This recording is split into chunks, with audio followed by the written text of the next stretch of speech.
Hey guys, Llama Grant here, and today we're doing a review. Today we're going to be taking a look at the Super Action Statue JoJo's Bizarre Adventure Hierophant Green.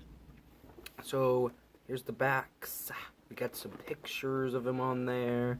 JoJo, a bunch of Japanese saying you probably shouldn't fuck around with eating this. I suppose as you could do on the back. As you can see, it says it's approved by the included accessories, which we'll get to in a minute. And then, yeah, let's take a look at this guy. Okay, before we get to the figure itself, we're gonna take a look at all the stuff he comes with.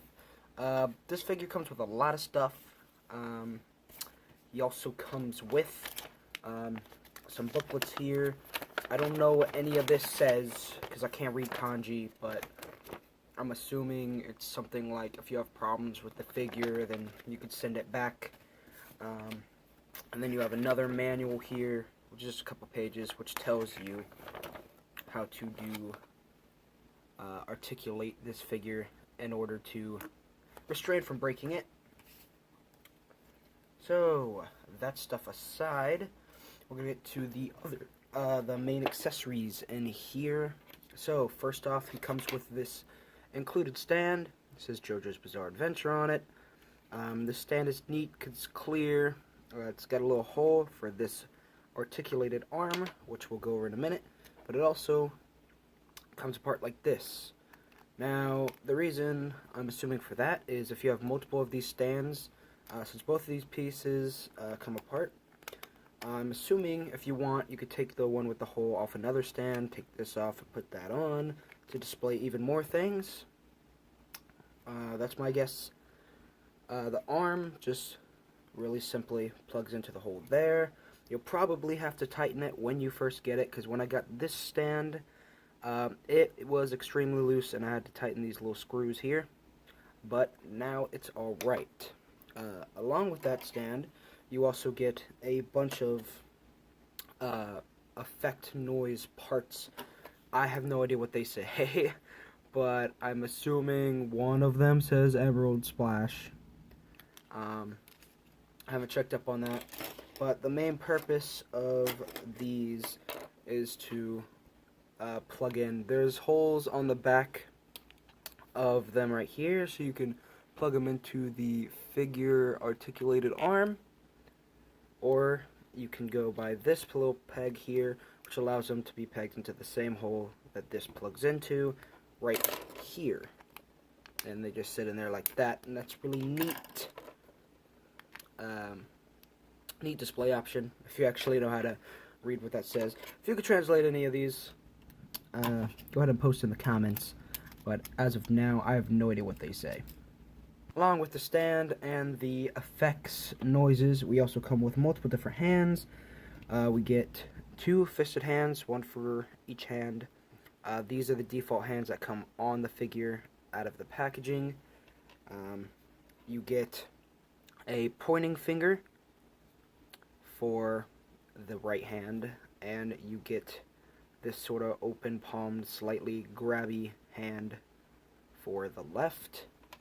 And the hands that I have him on the moment are 2 of these completely flat-palmed hands. Like I said, the fisted ones are the ones that come on him out the back, out of the packaging. But I was posing this guy a little bit, so I decided I would have the flat palms here when I was posing him. If you want to change out these hands, it's extremely simple. All you have to do is pull, and it'll slide off this peg. And then you could put the hand you want to on there very easily, and it works very nicely. I'm gonna put the fisted hands on there for the rest of the video, and we're gonna get into it. But before we get into it, we're going to show you how he gets on the stand. So there's a little hole in the back of, well, his back, and a peg here that you plug him onto. It's very, very snug, but if you work hard enough, you can get him in there. And there he is. You get him in different, like, flying poses and stuff.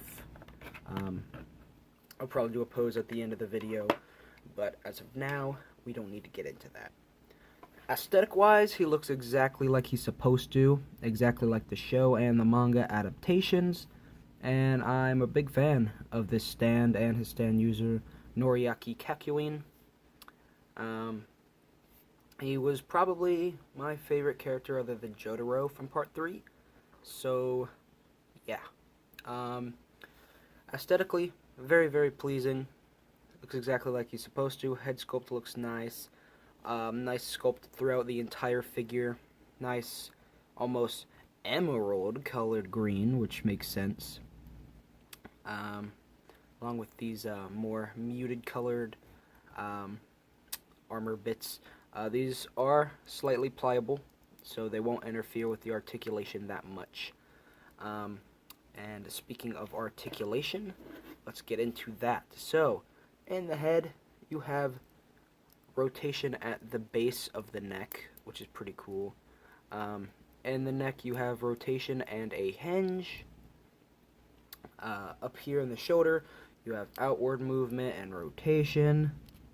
You have a swivel in the bicep here. Over here, you have a single bend in the elbow as well as rotation. And the wrist, you have that same hinge and rotation at the base of the hand and the wrist here. In the torso, you have this rocking joint, which can come forward pretty far and go backward not that far. It can rotate here, right here at the waist he could rotate. That's about it at the waist, though. He can't crunch at the waist. The hips, you have the same kind of joint that you have up here, where you have hinging in and out, go forward and back, go all around.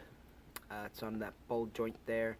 And then you have rotation up here at the upper thigh. You have a nice double bend at the knee, which is slightly restricted by this, the sculpt of the leg, but that's alright. And then down here, you have a hinge and rotation at the ankle, though the rotation is pretty tight, so I would be wary of that. And you also get kind of loose toe bend. Getting this figure to stand on its own isn't really a problem, but of course if you did want to use the display stand, you could. I'm most likely gonna be using this display stand because I'm gonna be displaying him with another figure we're gonna be taking a look at later. It's just overall, this is a very nice figure, and I highly recommend picking it up if you have the money. It's usually around $60, $60, $70 at the cheapest, and around the highest, probably around $200. This was a gift from my friend, thankfully, so I didn't have to pay all that money. So a big thanks to him if he's watching this video. But yeah, highly recommend this figure if you're a JoJo fan or a figure collector in general, because it's a very nice figure, and I definitely think it's worth it. If you guys do like this video, make sure to hit that like button down below to show me that you did. And as always, if you haven't already, make sure to also hit that subscribe button and the notification bell so you don't miss out on any new content from the channel. And I'll see you guys later.